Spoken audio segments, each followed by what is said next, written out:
করতে বলে থাকি পদ্মার চরে জেলার জেলানে অস্থায়ী ঘর বানাচ্ছে, মাছ ধরে বিক্রি করে খায়।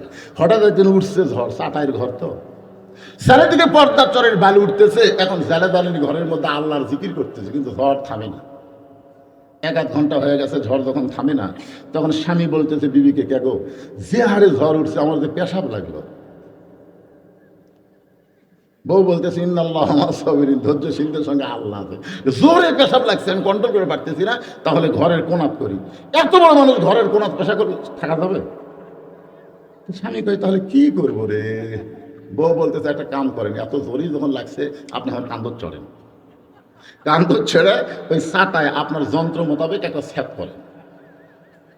তো স্বামী যন্ত্র মোতাবেক স্যাপ করে ওই দিক দিয়ে পেশাব করছে, আলহামদুলিল্লাহ। 1-1 ঘন্টা হয় ঝড় থামে না। বউ কয় আমারও লাগছে। স্বামী বলতেছে স্যাপ করাই আছে, তুই খেলে আমার কান্দে চড়বি আর স্যাপ দিয়ে পেশাব করবি।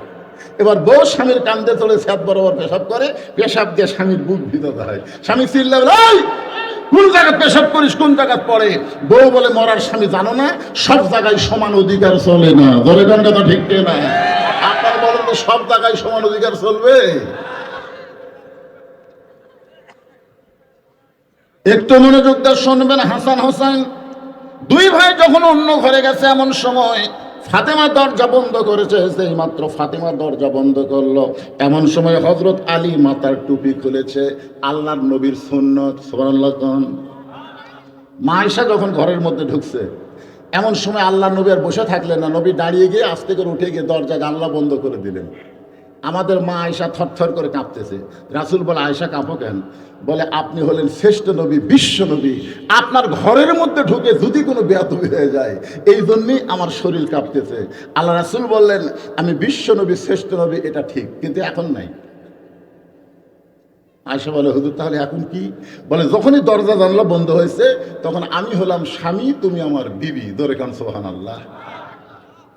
আমাদের নবী সব সময় বিবির কাছে নবী থাকে নাই, স্বামী হিসাবে দায়িত্ব পালন করেছে। একটু মনোযোগ দিয়ে শুনবেন। হযরত আলী মাথার টুপি খুলে যখন ফাতেমার দিকে 2 কান হাত বাড়ায় দেয়, ফাতেমা দৌড়ে গিয়ে স্বামীর বুকের মধ্যে মুখ লাগায় ছোট বাচ্চার মতন কান্না শুরু করেছে। আলী বলে, ফাতেমা, এত সুন্দর করে ঘর সাজাইলা, এত সুন্দর করে হাসান হোসেনকে সাজাই দিয়া তুমিও সুন্দরী সাইদা গুইদা ছিলে, আমার বুকের মধ্যে মাথা ঢুকায় কেন কান্না শুরু করে দিলে? ফাতেমা বলে, স্বামী গো, আর কোনোদিন ঘর সাজাবার পারবো না, আর কোনোদিন হাসান হোসেনকে সাজা দিবার পারবো না, আর কোনোদিন সাইদা গুইদা আপনার সামনে দাঁড়াবো, সেই সময় আমার হবে না। কারণ আজকে গভীর রাত্রে ফাতেমার মৃত্যু হবে। যেই মাত্র কইছে আজকে গভীর রাত্রে ফাতেমার মৃত্যু হবে, গাছের গোড়া কাটলে গাছটা যেমন পড়ে যায়, হযরত আলী তেমনি পড়ে গেলেন ঘরের মাঝায়।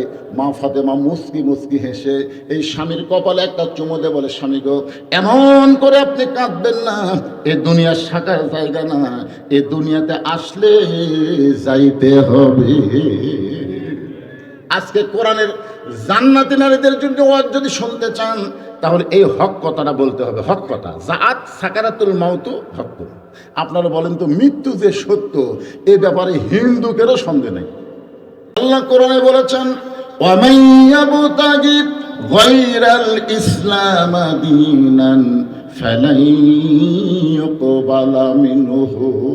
ইসলাম ছাড়া অন্য কোনো ব্যবস্থাপত্র ধর্ম কেউ যদি গ্রহণ করে, আল্লাহ বলেছেন কখনোই তা কবুল করা হবে না।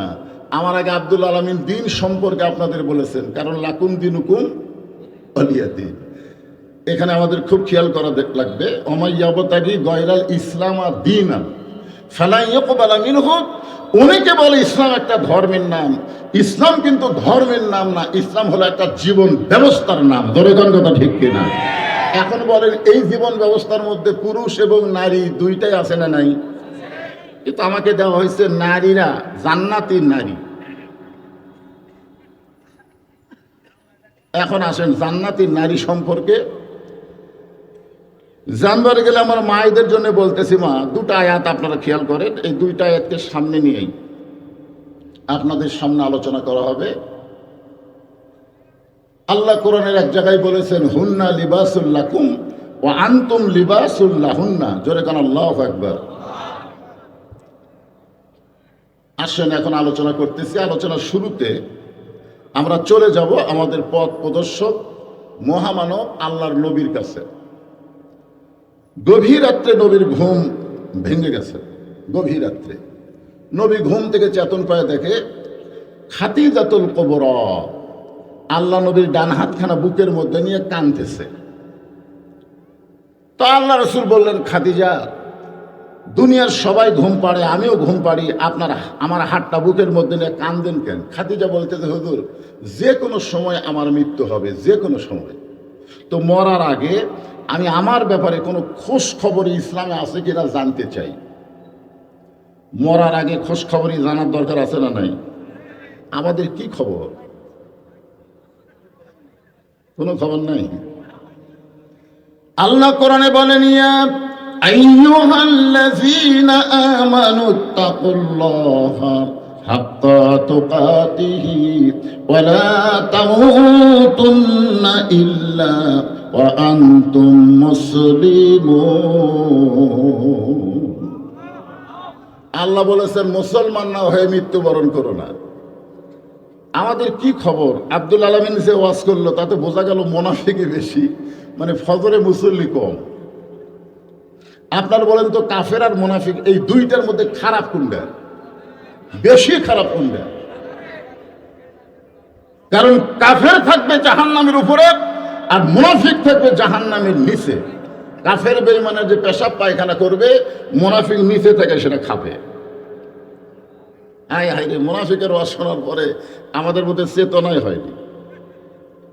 যাক, আসলে মুনাফিকের আবাদ হয় মুসলমানের ভিতরে, আর গোটা পৃথিবীর মধ্যে সবচাইতে মুনাফিকের ফ্যাক্টরি হলো বাংলাদেশ। জোরে বলেন, কোন দেশ? বাংলাদেশ।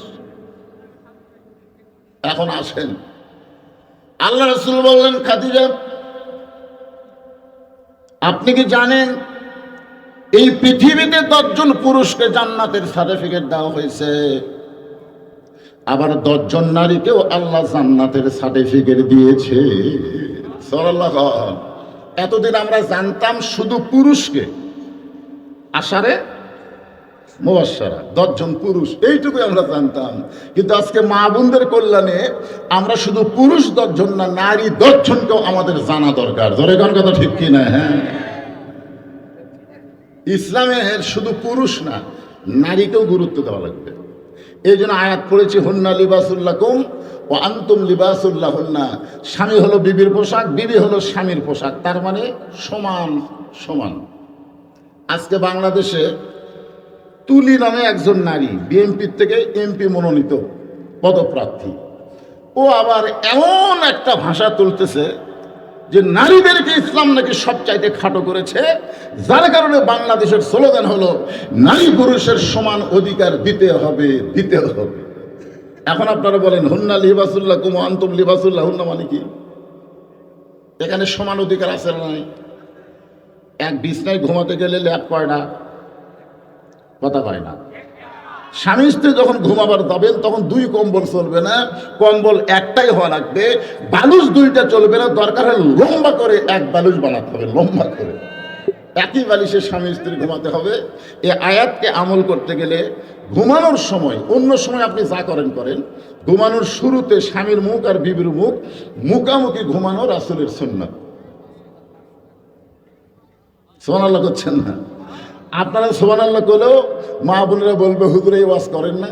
কারণ আমার স্বামী এমন বিড়ি খাওয়া খায়, ও যখন ঘরের মধ্যে ঢুকে, মানে ভোগরা মাটা ঢুকলো, একই বালিশে মুখের কাছে মুখ লাগায় ঘুম পড়া যাবে না, শরীর নষ্ট হয়ে যাবে। এই জন্য রাসূলের সুন্নত হলো ঘুমানোর আগে স্বামী স্ত্রী 2 জন সুন্দর করে মেসওয়াক করা। ধরে কোন কি করা? এখন মনোযোগ দিয়ে শুনবেন। আল্লাহ রাসূল বললেন, খাদিজা, পুরুষের মধ্যে 1 নম্বর জান্নাতে হলেন আবু বকর, 2 নম্বর হলো হযরত ওমর, 3 নম্বর ওসমান, 4 নম্বর আলী, 5 নম্বর আব্দুর রহমান ইবনে আওফ, 6 নম্বর জুবাইর, 7 নম্বর তালহা, 8 নম্বর সাদ ইবনে আবি ওয়াক্কাস, 9 নম্বর আবু সাইদ, আর 10 নম্বর হলো ওবাদা ইবনুল জাররাহ। এই 10 জনই হলেন আশারে মুবাশশারা। আচ্ছা, এই যে 10টা সাহাবীদের নাম করলাম, এই 10টা সাহাবীর নাম আপনাদের মুখস্থ আছে? নাই। ভাই রে, এখন এই গল্প না করলে হবে না, এটি সাইডে জানতে হবে। লোকজন খালি তাকিয়ে আছে এদিকে, বুঝছেন না? এমনি তো এখন এই রাত যত গভীর হবে, মানুষের শ্রবণ শক্তি আল্লাহ তত কমে দিবে, ঘুমের একটা ভাব ব্রেনের মধ্যে চলে আসবে। দরকার কথা ঠিক কিনা? ঘুম ঘুম ভাব নিয়ে কেউ যদি বউ 100 তালাক দেয়, বউ 1 তালাকও হয় না। আর ঘুম ঘুম ভাব নিয়ে যদি শ্রোতারা বক্তার ওয়াজ শোনে, একটা কথা বুঝতে পারবি না। দরকার কথা ঠিক কিনা? এই জন্য আগে সাইজ হওয়া লাগবে, তারপরে ওয়াজ শোনা লাগবে। আমার কথা কি বুঝলেন? হ্যাঁ। তাহলে পুরুষের মধ্যে 10 জন জান্নাতি সার্টিফিকেট পাওয়া সাহাবীর নাম বললাম। এই 10টা নাম আমাদের মুখস্থ রাখার দরকার আছে না নাই? কিন্তু গুরুত্ব নেই। ইমাম গাজ্জালী রহমতুল্লাহ আলাইহি তাবলিগি দ্বীন কিতাবের মধ্যে লিখছে, এই 10টা আশারে মুবাশশারা সাহাবীর নাম যারা সব সময় কলিজার মধ্যে ধারণ করতে পারবে, এক সময় আল্লাহ তাআলা এই সাহাবীর নাম অন্তরে ধারণ করার কারণে যখন তার মৃত্যু হবে, ওই 10টা সাহাবীর রুহানি তাওয়াজ্জু আল্লাহ তার প্রতি নাজিল করে তার জবানে ঈমানের কলেমা জারি হয়ে যাবে। ভালো মানুষের নাম মুখস্থ রাখার দরকার আছে না নাই? কোরআনে 25টা নবীর নাম আছে। ধরে কোন কয়টা? আপনারা কয় নবীর নাম জানেন? একটা ছেলে যদি বলা হয় বম্বের নায়ক কয়টাই, সব করবে। বাংলাদেশের সুপারহিট শিল্পী কারা, নায়ক কারা, সব মুখস্থ। কিন্তু 10টা আশারে মুবাশশারা সাহাবীর নাম মুখস্থ রাখতে পারে না। 1 নম্বরে নাম হলো আবু বকর। আল্লাহ নবী বললেন খাদিজা। পুরুষের মধ্যে 1 নম্বর আবু বকর, আর নারীদের মধ্যে 1 নম্বর হলো খাদিজাতুল কুবরা। যেই বলছে নারীদের মধ্যে 1 নম্বর খাদিজাতুল কুবরা, খাদিজা সেই মুচকি মুচকি হাসতেছে। রাসূল বলে, খাদিজা আপনি যদি জান্নাতের 1 নম্বর হন, স্বামী হিসাবে বলতেছে, এখন আর নবী হিসাবে না, স্বামী হিসাবে। কারণ অনেক সময় স্বামী বউয়ের সাথে গল্প আছে না নাই? ধরে কেন আছে না নাই? আল্লাহ রাসূল বলে, খাদিজা আপনি যদি নারীদের মধ্যে 1 নম্বর জান্নাতি হন মানে হয়ে গেছেন, তাহলে 2 নম্বর নারীদের মধ্যে জান্নাতি কে হলে ভালো হয়? মানে স্বামী হিসাবে বইয়ের কাছে এই প্রশ্ন রাসূল করেছে। তখন খাদিজা বলতেছে, হুজুর আমার কলিজার টুকরা ফাতেমা হলেই ভালো হয়। আপনারা বলেন তো, নবীর মাধ্যমে আল্লাহ খাদিজার পেট থেকে 4টা মেয়ে দান করছে। ধরে এখন কয়টা? 4টা। তাহলে খাদিজা কার নাম আগে করলো? ফাতেমা। আল্লাহ রাসূল বললেন, খাদিজা আল্লাহ আপনাকে আরো, আপনারা কি বলতে করতেছেন? অকরনা ফি বুয়ুতিকুন্না ওয়ালা তাবাররাজনা তাবাররুজাল জাহিলিয়াতিল উলা। যেদিকে হযরত আলী তাকায়, সেই দিকে দেখার পরে বলে আলহামদুলিল্লাহ। হযরত আলী আল্লাহর শুকরিয়া যখন আদায় করেছে, এমন সময় ফাতেমা 2টা সন্তানকে বুকের মধ্যে নিয়ে বলে, বাবা ও বাবা, তোমরা 2 ভাই একটু অন্য ঘরে যাও। হাসান হোসেনকে বুকের মধ্যে নিয়ে বলতেছে, তোমরা 2 ভাই একটু অন্য ঘরে যাও, তোমার বাবার সঙ্গে আমার গোপন কিছু গল্প আছে। আপনারা বলেন তো, হাসান হোসেন একজনের বয়স তখন 5 বছর, একজনের বয়স তখন 4.5 বছর, 3.5 বছর বা 4 বছর। তো এই বয়সের সন্তানকে যখন মা বলবে, তোমরা 2 ভাই একটু অন্য ঘরে যাও, তোমার বাবার সঙ্গে আমার কিছু গল্প আছে, হাসান হোসেন মুচকি মুচকি হাসতেছে। হাসার কারণ হলো যে মা যেভাবে সাইদা গুইজা বসে আছে, ঘরটাও সুন্দর করে সাজাচ্ছে, এখন আমাদেরকে বার করে দিয়া মা একটা কিছু করবি। সন্তানের বোঝার মতো যখন বয়স হবে, জান্নাতি নারীরা শোনেন, সন্তানদের বোঝার মতন যখন বয়স হবে, তখন সন্তান ঘরে থাকা অবস্থায় স্বামীর সঙ্গে কোনো আদর মহব্বত করা যাবে না। নিজের সন্তান যখন বোঝার মতন বয়স হবে, সেই সময় সন্তান যদি ঘরে চেতন থাকে, ঘরের মধ্যে সন্তান থাকলে আপনি স্বামীকে মহব্বত করতে পারবেন না, স্বামীও বউকে মহব্বত করতে পারবেন না, কারণ এরা সব বুঝতেছে।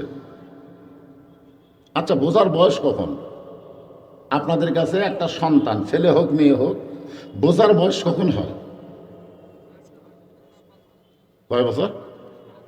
সন্তান যখন মায়ের স্তনে দুগ্ধ খাওয়া বাদ দিবে, ওই সময় তার মেমোরি 8 ঘন্টা ধারণ ক্ষমতা হবে। ধরেন 2.5 বছর, 2.5 বছর বয়সে সন্তানের সামনে যদি আপনার বউকে আপনি চুমা খান, সন্তান 8 ঘন্টা, ধরে কোন কয় ঘন্টা? আধ ঘন্টা খালি দেখবি না, এটা এই জায়গা জমা করে রাখবি। আধ ঘন্টার মধ্যে বেড়ে আসা কাউকে যদি দেখতে পাই তাহলে বলবে আব্বু তাই মাছ চাপায় ধরছিল রে, আব্বু তাই মাছ চাপায় ধরছিল রে। হাসতেছেন। ইসলাম কত সুন্দর, নিজের হালাল বউকে 2.5 বছর বাচ্চার সামনে আদর করা যায় না, এই নাম হলো ইসলাম। ধরে কোন কথা ঠিক কিনা? আর আমাদের বাংলাদেশে মুসলমান আছে, ইসলাম না থাকার কারণে আমাদের অবস্থা কি আছে? ঈশ্বরের স্টাফস্টলে আমি বসে আছি, ইতিমধ্যে এক লোক হানফান করে এসে বলতেছে ইসলামও নাই শান্তিও নাই, ইসলামও নাই শান্তিও নাই।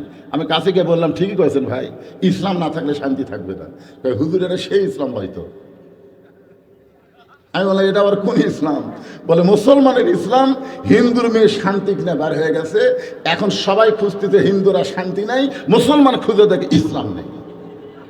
মানে মুসলমানের ইসলামও নাই, হিন্দুদের শান্তিও নাই, ইসলামও নাই শান্তিও নাই। আমি কইলাম ইসলাম শান্তি তাহলে কোথায় গেল? তখন ওই লোকটা বলতেছে ভ্যালেন্টাইন ডে 14ই ফেব্রুয়ারি কুত্তা দিবসে ইসলাম শান্তি ক্লিয়ার ভুলে গেছে। যেই বাংলাদেশে 90% মুসলমান বসবাস করে, সেই বাংলাদেশে ভ্যালেন্টাইন ডে বিশ্ব ভালোবাসা দিবস কোনোদিন উদযাপন হতে পারে না। বলে দেন কথা ঠিক কি না? ভালোবাসা কোনো একটা দিবসের জন্য না। মুসলমান যারা বিয়ে করছে, ভালোবাসা খালি সবসময় করবার মন চায়, কিন্তু মেয়েদের মাসে একটা অসুখ হয়, ওই সময় করবার মন চাইলেও করা যাবি না। ধরে কোন কথা কর না কেন? এক জায়গায় আমারে বললো হুজুর, স্বামী স্ত্রীর মিলনের মাধ্যমে ছেলে হয় মেয়ে হয়, কিন্তু হিজড়া কেন হয়? এই দোষ কার? সন্তানের দোষ না বাপ মায়ের দোষ? কি করেন আপনাকে এই বাদ মারাত কি হিজড়া নাই? আছে তো। আপনাদের এই বাঘ মারানোর মধ্যেই মনে হয় আপনার দখল বল। আমাকে একজন একটা হয়তো জানতে চাইছে যে হুজুর, পুরুষ মানুষ মরে গেলে আমরা 3 কাপড় দিই, মেয়ে মানুষ মারা গেলে আমরা 5 কাপড় দিই, কিন্তু হিজড়া মরলে 5 কাপড়? তা আমি তো চিন্তা করে দেখলাম যে আমার এলাকার আজ পর্যন্ত কোনো হিজড়া মরেনি, তো না মরলে কাপড়ের খবর কেমনে জানবো? কিন্তু তারপরেও তো ফতোয়া আছে, তোর কোন আছে না নাই? হিজড়া কেমনে জন্ম হয় সে ফতোয়া আছে, সেটা আছে। আবার হিজড়া জন্ম নেওয়া সন্তানের দোষ না, বাপ মায়ের দোষ।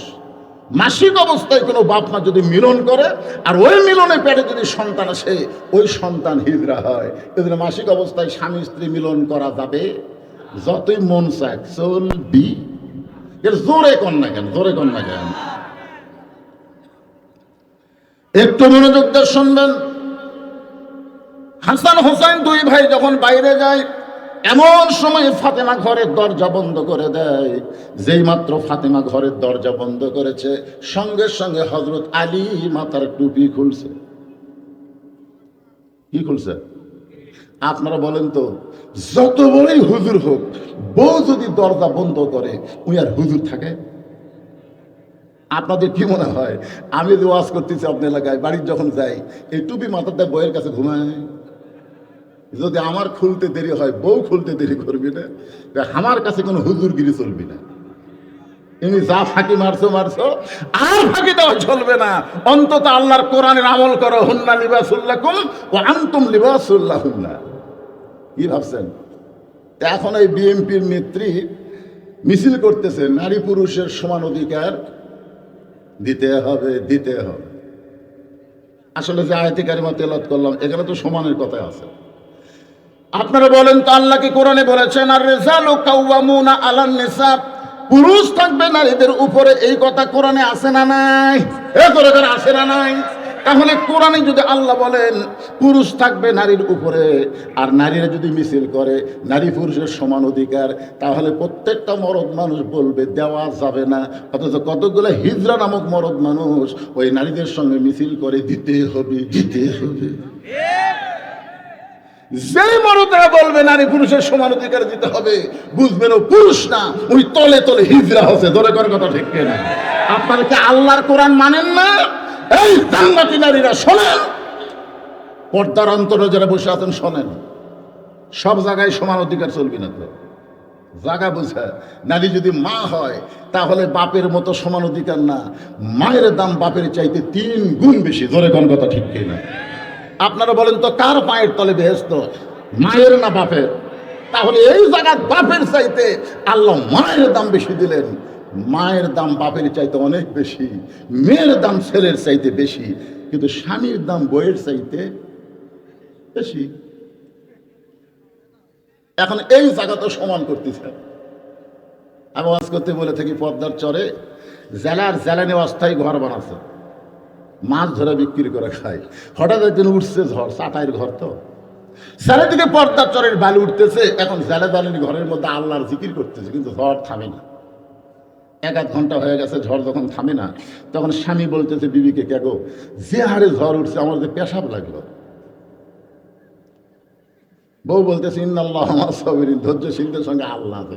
জোরে পেশাব লাগছে, আমি কন্ট্রোল করে পারতেছি না, তাহলে ঘরের কোনাত করি। এত বড় মানুষ ঘরের কোনাত পেশা করে থাকা যাবে? স্বামী কই তাহলে কি করবো রে? বউ বলতেছে একটা কাম করেন, এত জোরেই যখন লাগছে আপনি এখন কান্দর চড়েন, কান্দর ছেড়ে ওই চাটায় আপনার যন্ত্র মোতাবেক একটা স্যাপ করেন। তো স্বামী যন্ত্র মোতাবেক স্যাপ করে ওই দিক দিয়ে পেশাব করছে, আলহামদুলিল্লাহ। 1-1 ঘন্টা হয় ঝড় থামে না। বউ কয় আমারও লাগছে। স্বামী বলতেছে স্যাপ করাই আছে, তুই খেলে আমার কান্দে চড়বি আর স্যাপ দিয়ে পেশাব করবি। এবার বউ স্বামীর কান্দে চলে স্যাপ বরাবর পেশাব করে, পেশাব দিয়ে স্বামীর বুক ভিতরে হয়। স্বামী চিল্লায়, এই কোন জায়গায় পেশাব করিস, কোন জায়গায় পড়ে? বউ বলে মরার স্বামী জানো না, সব জায়গায় সমান অধিকার চলে না। ধরে কোন কথা ঠিক না? আপনার বলেন তো সব জায়গায় সমান অধিকার চলবে? একটু মনোযোগ দিয়ে শুনবেন। হাসান হোসেন 2 ভাই যখন অন্য ঘরে গেছে, এমন সময় ফাতেমা দরজা বন্ধ করেছে। সেই মাত্র ফাতেমা দরজা বন্ধ করলো, এমন সময় হযরত আলী মাথার টুপি খুলেছে। আল্লাহর নবীর সুন্নত, সুবহানাল্লাহ। মা আয়েশা যখন ঘরের মধ্যে ঢুকছে, এমন সময় আল্লাহর নবী আর বসে থাকলেন না, নবী দাঁড়িয়ে গিয়ে আস্তে করে উঠে গিয়ে দরজা জানলা বন্ধ করে দিলেন। আমাদের মা আয়েশা থরথর করে কাঁপতেছে। রাসূল বলে, আয়েশা কাঁপো কেন?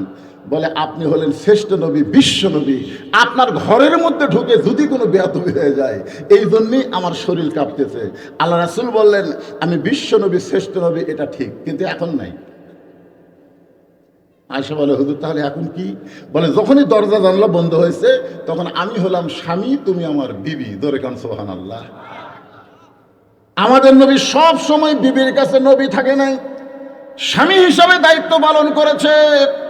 একটু মনোযোগ দিয়ে শুনবেন। হযরত আলী মাথার টুপি খুলে যখন ফাতেমার দিকে 2 কান হাত বাড়ায় দেয়, ফাতেমা দৌড়ে গিয়ে স্বামীর বুকের মধ্যে মুখ লাগায় ছোট বাচ্চার মতন কান্না শুরু করেছে। আলী বলে, ফাতেমা এত সুন্দর করে ঘর সাজাইলাম, এত সুন্দর করে হাসান হোসেনকে সাজাই দিয়া তুমিও সুন্দরী সাইদা গুইদা ছিলে, আমার বুকের মধ্যে মাথা ঢুকায় কেন কান্না শুরু করে দিলে? ফাতেমা বলে, স্বামী গো, আর কোনোদিন ঘর সাজাবার পারবো না, আর কোনোদিন হাসান হোসেনকে সাজা দিবার পারবো না, আর কোনোদিন সাইদা গুইদা আপনার সামনে দাঁড়াবো সেই সময় আমার হবে না, কারণ আজকে গভীর রাত্রে ফাতেমার মৃত্যু হবে। যেই মাত্র কইছে আজকে গভীর রাত্রে ফাতেমার মৃত্যু হবে, গাছের গোড়া কাটলে গাছটা যেমন পড়ে যায়, হযরত আলী তেমনি পড়ে গেলেন ঘরের মাঝায়। মা ফাতেমা মুস্কি মুস্কি হেসে এই স্বামীর কপালে একটা চুমো দিয়ে বলে, স্বামী গো, এমন করে আপনি কাঁদবেন না, এ দুনিয়ার সাকার জায়গা না, এ দুনিয়াতে আসলে যাইতে হবে। আজকে কোরআনের জান্নাতি নারীদের জন্য ওয়াজ যদি শুনতে চান তাহলে এই হক কথাটা বলতে হবে। হক কথা, জাআত সাকারাতুল মাউতু হক। আপনারা বলেন তো, মৃত্যু যে সত্য এ ব্যাপারে হিন্দুকেরও সন্দেহ নেই। আমি একটা হিন্দুকে বলেছিলাম মৃত্যু না হয়তো সত্যি মরা লাগবে। খ্রিস্টান বলেন, ইহুদি বলেন, যাকে বলেন, মরা যে লাগবে এ ব্যাপারে কোনো সন্দেহ আপনাকে আছে? এই জন্য আল্লাহ বলেছেন, জাআত সাকারাতুল মাউতু হাক্কুন, সবার জন্য মৃত্যু সত্য, মৃত্যু থেকে কেউ পালায় যেতে পারবে না, যে কোনো সময় মরা লাগবে। ধরে কোন কথা ঠিক কিনা? যে কোনো সময় মানে কোন সময়? আজকে যারা মাগরিব এশার নামাজ পড়েননি, যারা মাগরিব এশার নামাজ পড়েননি তারা যে মরবে এর মনে হয়নি। কিন্তু আল্লাহ না করুক যদি ফজরের আগে মরে যায়, মনে করেন যদি মরেই যায়, তাহলে কতগুলা মানুষ তার জানাজার নামাজ পড়লে সে জান্নাত যাবে? আপনারা কোন আপনাকে বিবেকের আদালতে একবার প্রশ্ন করে দেখেন তো, ইচ্ছা করে যে মাগরিব এশার নামাজ পড়েনি ওই কি মুসলমান আছে? হ্যাঁ, কি হয়েছে? বাইনাল আব্দি অল কুফুরি তর্কুস সালাত, বান্দা আর কাফিরের মধ্যে পৃথক করার জিনিসটার নামই কি? মান তারাকা সালাতু মুতাম্মিদান ফাকাত কাফারা। ইচ্ছা করে 2 ওয়াক্ত নয় 1 ওয়াক্ত নামাজ যারা বাদ দিবে তারা আল্লাহর সঙ্গে কুফরি করলো। এখন চিন্তা করে দেখেন, ফাতেমার স্বামীর মাথাখানা উরতের মধ্যে নিয়ে মুচকি মুচকি হেসে বলতে, স্বামী গো, এই দুনিয়া থাকার জায়গা না, এই দুনিয়ায় আসলে যাইতে হবে, আসলে যাইতে হবে। কিন্তু এই সত্য কথা শোনার পরে আপনি এমনভাবে পড়ে গেলেন, কারণ আমি জানি আপনি 2 দিক দিয়ে শ্রেষ্ঠ। হযরত আলী 2 দিক দিয়ে কি? একটা শ্রেষ্ঠ হলো, হযরত আলীর মতন শক্তিশালী পুরুষ দুনিয়াতে একটাও ছিল না। সুবহানাল্লাহ কন্যা কেন? 2 নম্বর শ্রেষ্ঠ হলো হযরত আলীর মতন জ্ঞানী কোনো পুরুষ ছিল না। এখন বলেন তো, জ্ঞানী মানুষ, শক্তিশালী মানুষ বইয়ের মরার কথা শুনলে ঠাস করে পড়ে যাবে, হলো হযরত আলী কি দুর্বল মানুষ না শক্তিশালী মানুষ? জ্ঞান কম না বেশি? আল্লাহ রাসূল বলেছেন, আমার 4 জন সাহাবী 1 নম্বর, 4 জন সাহাবী 1 নম্বর। আবু বকর নরমে 1 নম্বর, উমর ফারুক গরমে 1 নম্বর, সম্পদে 1 নম্বর ওসমান, আর জ্ঞানী 1 নম্বর আলী। এই 4 জন যে 1 নম্বর, এ ব্যাপারে কোনো সন্দেহ নাই। এক একজন এক এক বিষয়ে কয় নম্বর? 1 নম্বর। আপনারা যারা বসে আছেন, আপনারা কয় নম্বর? না, আপনারা যে 1 নম্বর, এটা আজকে আমি আপনাদের এখান থেকে কোরআন থেকে দেখায় দেব। আপনারা কয় নম্বর হবেন? 1 নম্বর না 2 নম্বর? কারা কারা 1 নম্বর হবেন? 2 হাত তুলে আমার আল্লাহকে দেখান। লিল্লাহি তাকবীর। মাশাআল্লাহ, একটু ধৈর্য নিয়ে থাকা লাগবে। তবে আমি কমিটিকে বলছিলাম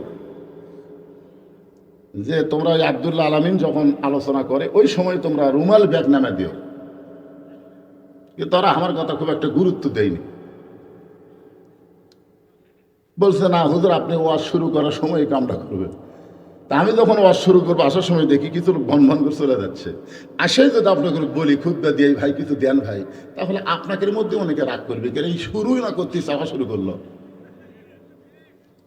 কারণ এই যে যুবকেরা কষ্ট করে মেহনত করে হাজার হাজার টাকা খরচ করে জান্নাতের বাগান লাগাইছে, 1 নম্বর যারা হওয়ার জন্য হাত তুলেছেন, পকেটে হাত দিয়ে যিনি যা পারবেন 5 মিনিটের মধ্যে আমার ভাইরা ব্যাগ নিয়ে রুমাল্লা আপনাদের কাছে যাবে, আল্লাহর রাস্তায় আপনারা দিবেন।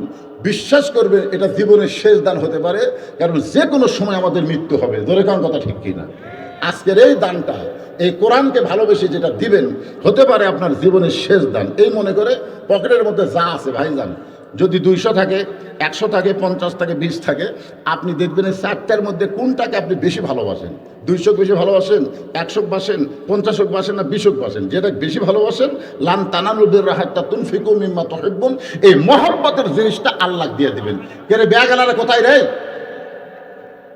আমার মায়েদের মধ্যে আজকে বেশি আদায় হবে, কারণ মায়েরাই তো জান্নাতে গাড়ি, এদের ওয়াজ হচ্ছে বেশি, ওদের কাছে বেশি বেশি দান করা লাগবে। আমার মায়েদের মধ্যে মেয়েরা আদায় করবে, লোক সেট করা আছে, তারা আদায় করবে। এখন আপনারা এই গামছা নিয়ে ঢোকেন, ভিতর ঢোকেন, 5 মিনিটের মধ্যে আদায় কমপ্লিট করলেন। 5 মিনিট, এর বাইরে সময় দেওয়া যাবে না, কারণ রাত 12টা বাজতেছে, 11:30 বাজতেছে, অনেক রাত। যান যান যান, ভিতরে যান। কে রে, ছেলেপেলে নাই নাকি? কোথায় এই স্বেচ্ছাসেবক রাজাকারেরা কোথায় রে?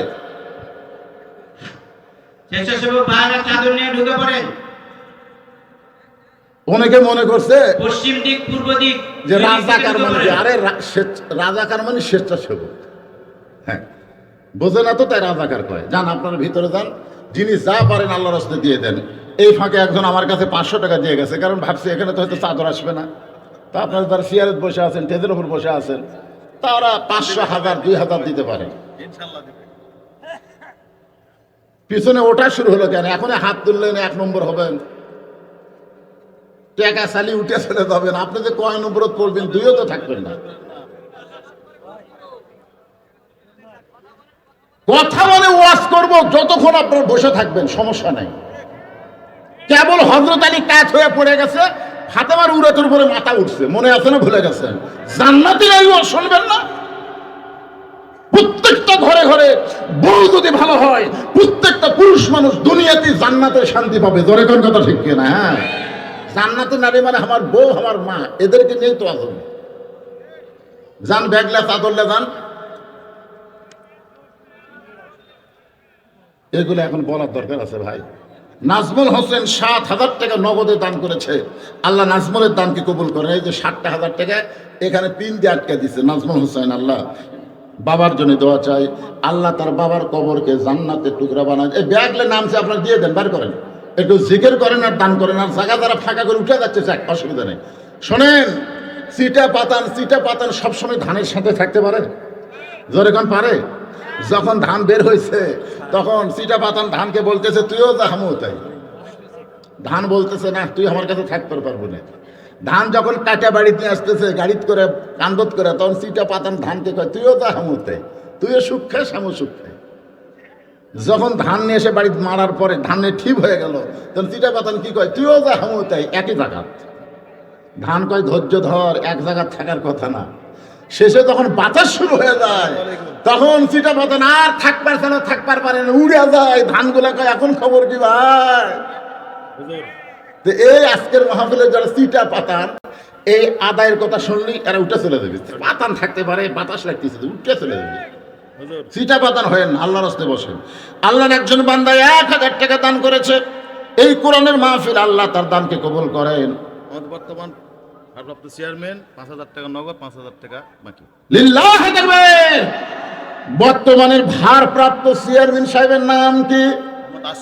মোহাম্মদ আশরাফুল ইসলাম 10,000 টাকা দান করেছে, নগদে 5,000, বাকি 5,000 আল্লাহ তার দান। ভারপ্রাপ্ত হলো কেন? চেয়ারম্যান মারা গেছে। ও মারা গেছে, পলায়নি তো? আচ্ছা ঠিক। একবারে বলাছে, কোনোদিন আসবে না। কিন্তু যেদিন ডাক পড়িবে কবর মাঝে যাইতে, জোগাড় কিছু করছো বন্ধু তার মাঝে বিছাইতে। আদায় শেষ হলে আমাকে একটু সংকেত দিও, আবার একটা না আলোচনা হবে। লা ইলাহা ইল্লাল্লাহ, লা ইলাহা। ভাইজান এখানে ফাঁকা হলো, ফাঁকা জায়গা আপনার পুরো করে পারবেন না। আপনি যে জায়গায় বসে আছেন, আপনি তো দানাদার ইমানদার, আপনি তো থাকবেনই, কিন্তু আপনার সামনে ফাঁকা জায়গাটা আপনি পুরো করে বসেন। একবার বসার কারণে একটা সাক্ষী হলো, আর একবার বসার কারণে ওই জায়গা আপনার জান্নাতের সাক্ষী হয়ে গেল। হ্যাঁ, আল্লাহ নবী যেখানে নফল পড়েছে সেখানে সুন্নত পড়েনি, যেখানে সুন্নত পড়ছে সেখানে ফরজ পড়েনি, বুঝলেন? এভাবে আপনি একটু জায়গা পরিবর্তন করে আসেন, সামনের দিকে আসেন, জিকির করেন আর সামনে আসেন। লা ইলাহা ইল্লাল্লাহ, লা ইলাহা ইল্লাল্লাহ। ব্যাগগুলো জমা দেবেন, স্টেজের উপর কয় টাকা দিলেন বোঝা যাবে। লা ইলাহা ইল্লাল্লাহ, লা ইলাহা ইল্লাল্লাহ। পাহাড় পর্বত নদ নদী এ নাম গাহে নিরবধি, আমার আল্লাহ নামের এতই মধু, আল্লাহ নামের এতই জাদু, লুকিয়ে রাখছেন হে আল্লাহ। লা ইলাহা ইল্লাল্লাহ, লা ইলাহা, লা ইলাহা ইল্লাল্লাহু মুহাম্মাদুর রাসূলুল্লাহ। সকলে বলি সাল্লাল্লাহু আলাইহি ওয়াসাল্লাম। ফাতেমা কান্দের বলে, স্বামী গো, আপনি দুনিয়ার সবচাইতে বড় বীর, সবচাইতে শিক্ষিত মানুষ হইয়া আপনার বউ আজকে রাত্রেবেলা মারা যাবে, এই মরার খবর শুনে এমন করে আপনি পড়লেন কেন? কারণ দুনিয়া থাকার জায়গা না, আসলে যাইতে হবে। ওগো স্বামী, আমি দুনিয়া থেকে বিদায় নেওয়ার আগে, বিদায় নেওয়ার পরে আমার 3টা চাওয়া আপনাকে পুরা করা লাগবে। খুব মনোযোগ দিয়ে শোনেন, জান্নাতি নারীদের ওয়াজ শোনেন। জান্নাতি নারী ফাতেমা বলতেন, স্বামী গো, আমি দুনিয়া থেকে বিদায় নেওয়ার পর আমার 3টা চাওয়া আপনি পুরা করবেন। আলী কান্দের বলে, ফাতেমা, দুনিয়ার জীবনে গরিব ছিলাম বলে তুমি কিছুই চাইলা না। আপনার বলেন তো, হযরত আলী ধনী ছিল না গরিব ছিল? দুনিয়ার জীবনে গরিব ছিলাম বলে তুমি কিছুই চাইলে না। একদিন নবী ফাতেমার ঘরের মধ্যে ঢুকে দেখে ফাতেমা ছোট বাচ্চার মতন ফোঁপায় ফোঁপায় কাঁদতেছে। রাসূল বলে, ফাতেমা কি জন্য এমন করে কান্দো মা? ফাতেমা বলে, বাবা এমন একটা গরিবের সঙ্গে আমার বিয়ে দিয়েছেন বাবা, একটা দিনও ঠিক মতো খাবার দিবার পারে না। সঙ্গে সঙ্গে রাসূল বলেন, ফাতেমা নিজের জবানকে লাগাম দাও। তুমি কি জানো ফাতেমা, আল্লাহর পরে কাউকে যদি সেজদা দেওয়ার হুকুম থাকতো তখন আমি তোমাকে বলতাম আলীর পায়ে সেজদা করো। এ কথার দ্বারা রাসূল বুঝাইলেন আল্লাহর পরে কাউকে সেজদা দেওয়ার হুকুম নাই, কিন্তু প্রত্যেকটা বিবির কাছে আল্লাহর পরে সবচাইতে দামি ওই মহান ব্যক্তি হলো তার স্বামী। জোরে বলেন নাম কি? স্বামী। এরপরে ফাতেমা শত কষ্টের মধ্যে সংসার করেছে, কিন্তু হযরত আলীর কাছে কোনোদিন কিছুই চায়নি, কারণ দিবার যদি না পারে স্বামী মনে কষ্ট পাবে, এই জন্যে কোনোদিন কিছুই চায়নি। আলী বলে, ফাতেমা দুনিয়ার জীবনে কিছুই চাইলা না, মরার পরে তুমি কি চাইবা ফাতেমা? ও ফাতেমা, দুনিয়াতে আমি গরিব ছিলাম বলে তুমি কিছুই চাওনি, আসলেই চাই নাই। একদিন গভীর রাত্রে হযরত আলী ঘুম থেকে চেতন পায় দেখে হাসান হোসেন ঘুম পাড়তেছে, নিজেও ঘুম পাড়তেছে, কিন্তু লক্ষ্য করে দেখে তার বউ ফাতেমা ঘরের মধ্যে নাই। হযরত আলী চমকে গেল, হাসান হোসেন ঘুম পাড়তেছে গভীর রাত্রে, আমিও ঘুমের মধ্যে ছিলাম, কিন্তু আমার বউ ফাতেমাটা গেল কোথায়? সন্দেহের বশবর্তী হইয়া দরজায় দাঁড়ায় দেখে মরুভূমির মধ্যে ফাতেমা কালো চাদর গায়ে দিয়ে খুব জোরে জোরে হাঁটতেছে। ফাতেমার হাঁটন দেখে হযরত আলীর সন্দেহ হলো, এই গভীর রাত্রে আমার বউ ফাতেমা যাবে কোথায়? নিরাপদ দূরত্ব বজায় রেখে পিছনে পিছনে হাঁটতেছে। কিছুক্ষণ পরে লক্ষ্য করে দেখে আল্লাহর নবী যেই ঘরে ঘুমায় ওই ঘরে জানলার পাশে ফাতেমা চুপটি করে দাঁড়ায় আছে। আলীর মনে সন্দেহ হলো, আমি তো ঠিক মতো সংসার চালাতে পারি না, হয়তো এই কারণে আমার বিরুদ্ধে বাবার কাছে কিছু বলবার আইছে। দেখি বাবার কাছে মেয়ে কি বলে, এইটা শোনার জন্য দাঁড়িয়ে আছে। কিছুক্ষণ পরে ফাতেমা ডাক দিল, বাবা আজকে যদি আমার মা খাদিজা দুনিয়াতে জীবিত থাকতো আপনার কাছে কষ্ট করে আসা লাগতো না, কারণ মেয়েদের সব কথা মাকে বলা যায় কিন্তু বাবাকে বলবার পারে না। যার প্রমাণ আমি নিজে, কারণ আল্লাহ আমাকে কোনো ছেলে দেয়নি, আমাকে আল্লাহ 3টা মেয়ে দিছে।